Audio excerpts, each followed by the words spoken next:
Assalamualaikum warahmatullahi wabarakatuh. Saya Cindy Karyatul Maftuha dengan NIM 4011901883 dari kelas Ekonomi Syariah F.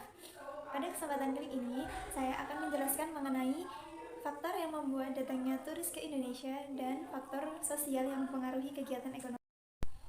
Yang pertama adalah faktor yang membuat datangnya turis ke Indonesia. Saya membaginya dalam 5 kategori. Yang pertama adalah kemudahan transportasi. Ini didukung dengan dibebaskannya 162 negara di dunia yang bisa masuk ke Indonesia tanpa visa. Selain itu, didukung pula dengan pemerintah yang selalu memperbaiki infrastruktur untuk menunjang pariwisata di Indonesia sehingga para turis bisa dengan nyaman berwisata ke Indonesia. Nah, yang kedua adalah faktor keindahan alam Indonesia. Indonesia memiliki banyak sekali keindahan, entah itu dari pantai, dari gunung, dari air terjun, ataupun keindahan pulau-pulau yang tersebar di seluruh Indonesia. Yang ketiga adalah banyaknya seni dan budaya yang ada di Indonesia. Seni ini bisa berupa seni tari, bisa juga pertunjukan ataupun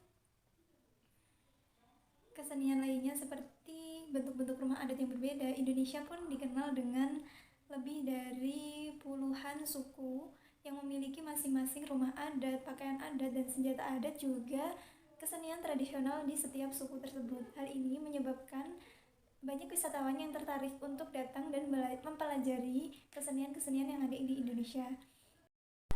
Selain itu, Indonesia juga dikenal dengan kearifan lokalnya, di mana warga negara Indonesia yang dikenal amat sangat ramah membuat para turis merasa nyaman dan aman ketika berkunjung di Indonesia. Nah, kearifan lokal Indonesia yang lainnya seperti semangat gotong royong, ini juga membuat para wisatawan senang datang ke Indonesia untuk memperhatikan warga Indonesia bergotong royong. Entah itu dalam pekerjaan sosial mereka ataupun juga kebersamaan anak-anak dalam permainan. Nah, selanjutnya faktor yang mendukung para wisatawan datang ke Indonesia adalah faktor sejarah.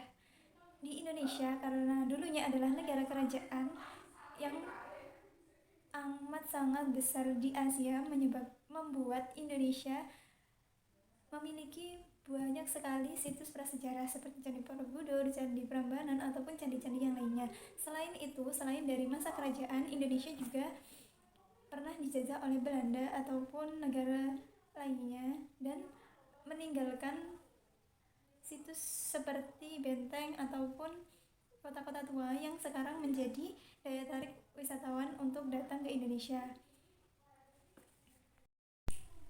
Nah, selanjutnya saya akan menjelaskan faktor sosial yang mempengaruhi kegiatan ekonomi. Faktor sosial yang mempengaruhi kegiatan ekonomi adalah 1. Agama. Faktor agama akan mempengaruhi proses konsumsi seseorang karena tidak mungkin orang Islam akan membeli alat untuk beribadah milik orang Kristen. Nah, ini menjadi spesialisasi konsumsi tersendiri. Selain itu, ada faktor sosial lain yakni tren. Tren yang dikeluarkan oleh beberapa kelompok biasanya akan mempengaruhi kelompok lainnya, sehingga hal ini juga akan mempengaruhi kegiatan konsumsi seseorang. Adat istiadat juga akan mempengaruhi seseorang untuk mengkonsumsi suatu barang ataupun jasa, karena orang Bali juga akan membeli barang-barang yang biasa digunakan oleh adat Bali. Orang Jawa juga akan membeli barang-barang yang biasa digunakan oleh orang Jawa.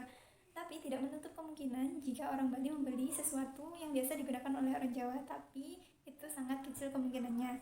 Nah, untuk faktor sosial yang mempengaruhi kegiatan produksi ada tingkat pendidikan dan juga tingkat pelatihan ataupun pengalaman. Nah, di mana seseorang akan bisa memproduksi suatu barang dengan baik apabila dia memiliki tingkat pelatihan yang baik dalam hal produksi barang tersebut. Jika anak lulusan S2 teknik akan bisa memproduksi barang-barang teknik yang tidak akan mungkin bisa diproduksi oleh anak-anak lulusan dari sekolah dasar. Itu sudah menjadi hukum ekonomi. Nah, selanjutnya yang menjadi faktor sosial yang mempengaruhi kegiatan ekonomi adalah sumber daya alam, di mana faktor produksi akan memerlukan sumber daya alam untuk bahan produksinya. Jika barang yang tersedia di alam untuk faktor produksi ini kurang, maka produksinya juga akan berkurang. Selanjutnya adalah faktor sosial yang mempengaruhi kegiatan distribusi adalah wilayah, di mana jarak antara wilayah produksi dengan tujuan dilakukannya distribusi ini akan menjadi faktor penentu besarnya biaya atau barang tersebut didistribusikan ke tempat itu atau tidak gitu. Karena barang-barang yang diproduksi di Jawa, jika diedarkan di Jawa, akan berbeda nilainya, berbeda harganya apabila barang tersebut didistribusikan untuk di luar Jawa. Sekian penjelasan dari saya, kurang lebihnya saya mohon maaf. Wallahul muwaffiq ila aqwamit thoriq. Wassalamualaikum warahmatullahi wabarakatuh.